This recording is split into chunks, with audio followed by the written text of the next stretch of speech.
तो आज का हमारा टॉपिक है रेस्पिरेशन इन ह्यूमंस या फिर ह्यूमन रेस्पिरेटरी सिस्टम। एक एक करके डिटेल में देखेंगे कि मतलब किस तरीके से हम लोग सांस लेते हैं, ठीक है, उस प्रोसेस के बारे में ठीक से देखेंगे। तो देखो यहाँ पे सबसे पहले डायग्राम है दो, एक ये वाला डायग्राम है जो ज़्यादा डिटेल में जाएंगे लंग्स के अंदर, ये वाला, और ये ऊपर ऊपर से बेसिक बेसिक क्या क्या होता है, ठीक है। इनकी बात करें हम लोग तो देखो ह्यूमन रेस्पिरेटरी सिस्टम क्या होता है। एक नेजल कैविटी है, यहाँ से नाक से जब हम सांस लेते हैं यहाँ से शुरू होता है, ये नोज होता है, ठीक है। यहाँ से शुरू होके यहाँ पे फेरेंक्स आएगा, फिर लारिंक्स आएगा, इधर से सांस हमारा जो ऑक्सीजन है आगे को बढ़ती रहती है। इस वाली पाइप को, जो पाइप टाइप दिख रहा है ये वाला, वैसे पाइप टाइप होता नहीं है, बिल्कुल प्लेन, तभी मैंने ऐसे बना रखा है, इसको ट्रैकिया बोलते हैं। यहाँ से ऑक्सीजन ऐसे ऐसे करके लंग्स में जाती है, ठीक है। अब ये वाला इसको ब्रोंकी कहा जाता है, इसके आगे वाले पार्ट्स को ब्रोंक्यूल्स कहा जाता है। जैसे कि ये जो ब्रोंकी है ना, ये यहाँ पे हमने लिखा हुआ है, और जो इसके फर्दर आगे आगे जाते हैं ना तो वो ब्रोंक्यूल्स होता है। और उसके अलावा क्या होता है, ये आगे यहाँ पे एल्वोइली से जुड़ा होता है, और उनको डिटेल में मैंने यहाँ पे बना रखा है, ये इस तरीके से, ठीक है। अब देखो इनको एक एक करके समझते हैं। सबसे पहले क्या होता है, यहाँ पे क्या लिखा है, ह्यूमन रेस्पिरेटरी सिस्टम काम किस तरीके से करता है। यहाँ पे लिखा है ऑक्सीजन रिच्ड एयर, यानी कि ऐसी एयर जिसमें ऑक्सीजन है उसको हम लोग क्या करते हैं, हमें ऑक्सीजन चाहिए, सीधी सी बात है। ऑक्सीजन रिच्ड एयर उसको हम क्या करते हैं, take into the body through the nose, यानी कि नाक से हम क्या करते हैं, सांस लेते हैं। जो ऑक्सीजन, जिस हवा में ऑक्सीजन होती है उसको हम टेक करते हैं, ठीक है। यहाँ से मान लो ऐसी करके एयर आ गई हमारे पास जिसमें ऑक्सीजन है, ठीक है, सीधी बात। अब क्या है, the air is filtered by the fine hairs present in knows. तो जो हमारे नाक के अंदर छोटे छोटे बाल होते हैं ना, वो उस एयर को फिल्टर करते हैं ताकि अंदर कोई पूरा कूड़ा कचरा लंग्स में ना जा पाए, वरना तो खांस खांस के मर जाएंगे, ठीक है। उसके बाद क्या लिखा है, from the air passes through the throat to lungs. अब थ्रोट यहाँ यानी कि यहाँ से जो हम सांस लेते हैं वो गले से होते हुए लंग्स तक जाती है, ये इसमें लिखा हुआ है। ये मतलब ये बेसिक बेसिक बात है, ऊपर में इतना डिटेल में नहीं बता रखा, उसमें ऊपर, ठीक है। उसमें बेसिक सी बात बताई कि ऐसे सांस लेते हैं, क्या होता है अगर हवा थोड़ी खराब भी है तो फाइन हेयर जो नाक के अंदर छोटे छोटे बाल होते हैं वो उसको थोड़ा साफ भी कर देते हैं, ठीक है। तो ये तो बेसिक बेसिक बात बताई। और फिर वो क्या होता है, पैसेज थ्रोट से लेके लंग्स तक जाता है, ये बताया इसमें अभी तक, ठीक है। और देखते हैं अब थोड़ा और डिटेल में आते हैं कि लंग्स। अब देखो लंग्स है क्या बेसिकली। लंग्स देखो यहाँ पे हमें पता है कि जब सांस फूल जाती है तो हमारी चेस्ट ऐसे करके बढ़ जाती है, ठीक है। तो ये वाला जो हिस्सा है लंग्स, इसके अंदर एयर भरी जाती है बेसिकली, ठीक है।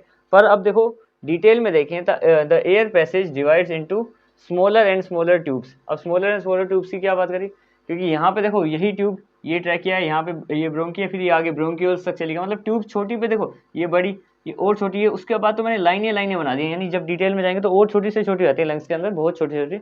मतलब हर एक मतलब लंग्स है ना, बेसिकली ऐसा समझो कि इसमें ऐसी लाइनें और पतली पतली होती जा रही है, और पतली, उनके नई नई चीजें बनती जा रही है, ठीक है। तो ये है। अब इसमें क्या है, स्मॉलर टू स्मॉलर ट्यूब, जैसे कि ब्रोंकी, ब्रोंक्यूल्स, ये हो गया, ब्रोंकी में गई, फिर ब्रोंक्यूल्स में गई, फिर और आगे चली गई, ठीक है। And finally reach the alveoli. अब देखो इस एल्वोली का क्या सीन है यहाँ पे, ये जो है इसका काम हम यहाँ देखते हैं कि एल्वोली करती क्या है बेसिकली। इसका काम ये है, it is a balloon like structure. देखो यहाँ पे मैंने बलून बलून बना रखे हैं कई सारे। एक तरीके से देखा जाए तो ये इस टाइप की होती है, ऐसी, इस टाइप से। अगर तुम्हें बंद उसको शो करना है तो वो ऐसे ही दिखाएगा, अगर तुम्हें डायग्राम बनाना है वैसे बता रहा हूँ, और अगर इसको तुम्हें ओपन शो करना है तो कुछ इस तरीके से बना देना, ठीक है। मतलब तुम अंदर से देख पा रहे हो उसको, अगर कटिंग करके ऊपर से वैसी दिखती है। और ये कोई ऐसी छोटी मोटी चीज़ नहीं है, इसको ब्लड वेसल बोलते हैं। ये ब्लड वेसल्स हैं जो खून को ले जाने का काम करती हैं। ये ऐसे ही नहीं बना दी मैंने हवा में, ठीक है। तो ये हो गया एक। तो और देखें तो क्या है, balloon like structure which provide a surface for exchange of gases. यानी कि ये जो है ना सरफेस, एल्वोली के ऊपर जो सरफेस है हमारा, ये क्या करता है, ये प्रोवाइड करता है एक्सचेंज ऑफ गैसेस को। ये सरफेस मतलब यहाँ से लेके यहाँ तक आना तो एक रास्ता है, जाना उसको यहाँ पे होता है मेन, ये सारा। इसको देखो यहाँ से अगर देखा जाए तो nasal cavity, pharynx, larynx, trachea, bronchi, bronchioles, आगे आगे करके लास्ट में एल्वोली तक पहुँचते हैं, वहाँ तक जाते हैं। और द वॉल्स ऑफ एल्वोली, अब यहाँ पे क्या है, the walls of alveoli is connected to the blood vessel. ये मैंने तुम्हें यहाँ पे बोल रखा है कि ये जो एक एल्वोली है, गोल सा एक बलून है, उसके ऊपर जो ऐसे ऐसे ऐसे लाइनें हैं, ऐसी ऐसी, ये ब्लड वेसल्स। और ब्लड वेसल्स तो हमारे शरीर के हर एक सेल तक जाती हैं, ठीक है। तो मतलब बेसिकली काम क्या है, यहाँ से यहाँ तक पहुँचो और फिर हर एक सेल तक चले जाओ, क्योंकि हमें ऑक्सीजन चाहिए। हर एक जितने भी सेल्स हैं सबको ऑक्सीजन चाहिए होती है, ठीक है। तो यहाँ पे हमने क्या देखा कि एल्वोली एक बलून है जो ऊपर से ब्लड वेसल से कनेक्टेड है। ये देखो यहाँ पे ब्लड वेसल बना रखे मैंने, ठीक है। और उससे क्या होता है कि हमारे शरीर के हर एक पार्ट में ऑक्सीजनेटेड ब्लड पहुंचता है, यानी कि जो ऑक्सीजन, जिस ब्लड में ऑक्सीजन है वहां तक पहुंचता है। डिटेल में जाएंगे इसमें जब हम ब्लड की ट्रांसपोर्टेशन पाएंगे, जो हमारा अगला टॉपिक है जिसमें हम हार्ट के बारे में पढ़ेंगे।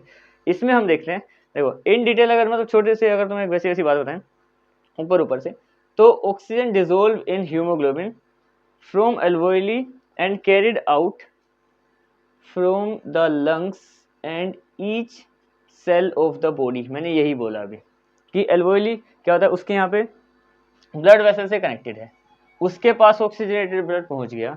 ऑक्सीजनेटेड ब्लड मतलब ऑक्सीजनेटेड ब्लड क्या होता है, जिसमें ऑक्सीजन होती है। डी ऑक्सीजनेटेड ब्लड जिसमें ऑक्सीजन नहीं होती, तो उसमें क्या है कि ऑक्सीजन ये ब्लड वेसल है, यहाँ पे यहाँ तक अब ऑक्सीजनेटेड ब्लड पहुंचा, यानी कि अब ऑक्सीजनेटेड ब्लड नहीं, बेसिकली ऑक्सीजन यहाँ तक पहुंच गई, ठीक है।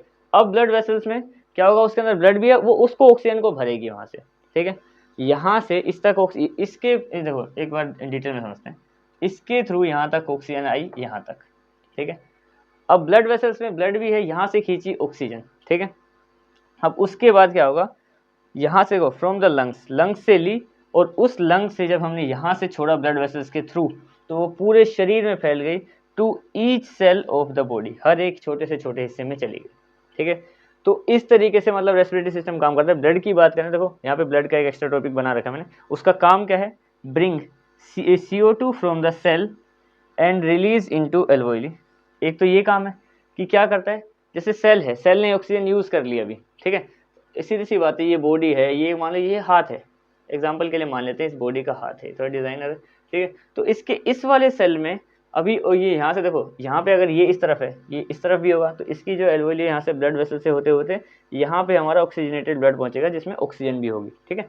तो इस तक पहुंचा, अब इसने यूज कर लिया उस ऑक्सीजनेटेड ब्लड को, तो अब क्या होगा, अब वो डीऑक्सीजनेटेड हो गया। जैसे सेल को थोड़ी ताकत मिली ना, बेसिकली ऑक्सीजन में शरीर को ताकत देती है, ठीक है। तो अब क्या हुआ, यूज कर लिया, जैसे यूज करा तो वो डीऑक्सीजनेटेड हो गया। वैसे तो ये ट्रांसपोर्टेशन का है, पर फिर भी सुन लो, ठीक है, वो हम आगे पढ़ेंगे दोबारा वैसे भी।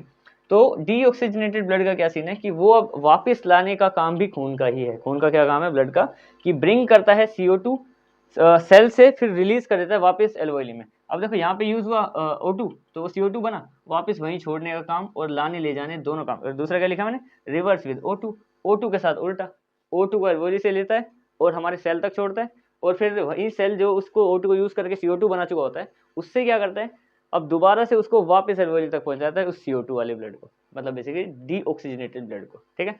तो इस तरीके से ये ह्यूमन रेस्पिरेटरी सिस्टम चल रहा है। ऑक्सीजनेटेड डीऑक्सीजनेटेड ब्लड का तो हम पूरा हार्ट में पढ़ेंगे, पर बेसिक ये था कि देखो इस टाइप के डायग्राम में, तो इसका क्या काम है, लंग्स का काम है, एल्वोइली का काम है, और ब्लड का बेसिक देखो, ब्लड को हम डिटेल में पढ़ सकते हैं बाद में, लेकिन ये जो ऊपर का हिस्सा है ये सारा ह्यूमन रेस्पिरेटरी सिस्टम में आता है। रेस्पिरेशन मतलब कहाँ तक तुम्हें ज़्यादा याद रखना है इसमें, अगर तुम्हें रेस्पिरेशन की बात करें तो यहाँ से एयर को यहाँ तक ले जाना और बस उसके बाद उसको सेल तक छोड़ देना, इतना तुम्हें इसमें समझना है, ठीक है। तो आज के लिए इतना ही था हमारे पास टॉपिक, दैट्स इट।